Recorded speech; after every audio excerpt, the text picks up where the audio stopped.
തീവ്രമായ ആഗ്രഹവും കഠിനമായ പരിശ്രമവും ഉണ്ടെങ്കിൽ നിങ്ങൾ ആഗ്രഹിക്കുന്ന ജോലി ഉറപ്പായും നിങ്ങളുടെ കയ്യിൽ എത്തിച്ചേരും. 6 മാസം കൊണ്ടും 2 മാസം കൊണ്ടും എന്തിനും വെറും 15 ദിവസം കൊണ്ട് പോലും നമുക്കൊരു ജോലി സമ്പാദിക്കാം. അതിനുവേണ്ടി കഠിനമായി പരിശ്രമിക്കണമെന്ന് മാത്രം. ഞാൻ ഈ ജോലിയിൽ കയറും, എന്നെക്കൊണ്ട് സാധിക്കും എന്ന് നമ്മുടെ ഉള്ളിലൊരു ഫയർ വേണം. നമ്മളെക്കൊണ്ട് സാധിച്ചില്ലെങ്കിൽ പിന്നെ അതാരെക്കൊണ്ടാണ് സാധിക്കുക? നമ്മുടെ ആവശ്യമാണ്. അതാണ് നമ്മുടെ ഏറ്റവും വലിയ മോട്ടിവേഷൻ. നമ്മുടെ ആവശ്യം, നമ്മുടെ ഏറ്റവും വലിയ ആവശ്യങ്ങൾ ഏതൊക്കെയാണോ അതാണ് നമ്മുടെ മോട്ടിവേഷൻ.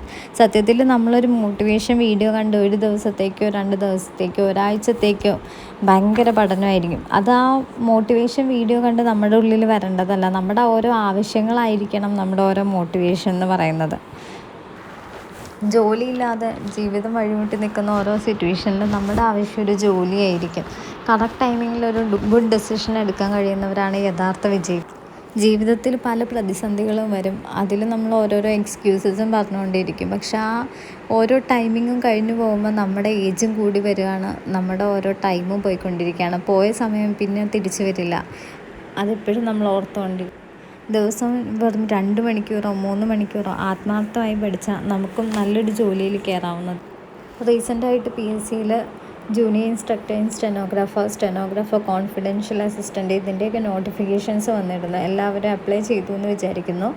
കൺഫർമേഷൻ കൊടുത്ത് എക്സാമിന് ഹോൾ ടിക്കറ്റ് വന്ന് പഠിക്കാം എന്ന് കരുതി ഇരുന്നതിന് എന്തായാലും നമുക്ക് ജോലി കിട്ടാൻ പോകുന്നില്ല. അത് ഇപ്പോഴേ സ്റ്റാർട്ട് ചെയ്താൽ മാത്രമേ നമുക്ക് ജോലി കിട്ടത്തുള്ളൂ.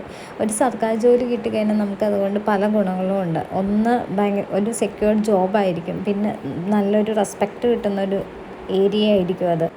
നമ്മെ അവഗണിച്ചവർ നമുക്ക് നല്ലൊരു ബഹുമാനം തരണം എന്നുണ്ടെങ്കിൽ അതിന് നമുക്ക് നല്ലൊരു ജോലി വേണം.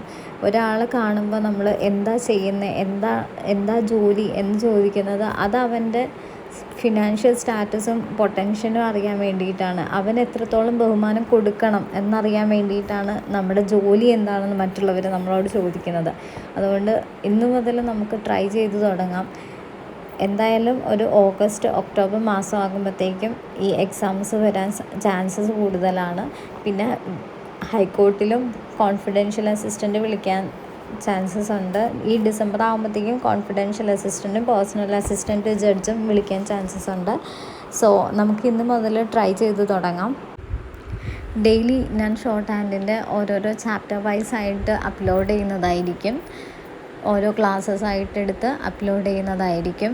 ഹൈക്കോർട്ടിൽ ഈ ഡിസംബർ ആകുമ്പോഴത്തേക്കും കോൺഫിഡൻഷ്യൽ അസിസ്റ്റൻറ്റും പേഴ്സണൽ അസിസ്റ്റൻറ്റും ജഡ്ജും നോട്ടിഫിക്കേഷൻ വരുന്നുണ്ടാകും.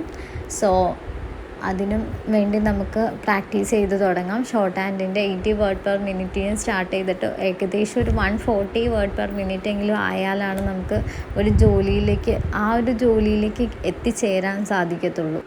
സോ നമുക്ക് ഇന്ന് മുതൽ സ്റ്റാർട്ട് ചെയ്ത് തുടങ്ങാം. അപ്പോൾ junior instructor in stenographer confidential assistant personal assistant judge ഈ എക്സാമിനൊക്കെ വേണ്ടി കാത്തിരിക്കുന്നവരും അതിനുവേണ്ടി പ്രിപ്പയർ ചെയ്യാൻ ആഗ്രഹിക്കുന്നവരും നമ്മുടെ കൂടെ ചേരുക. Okay, thanks for watching. Have A nice day.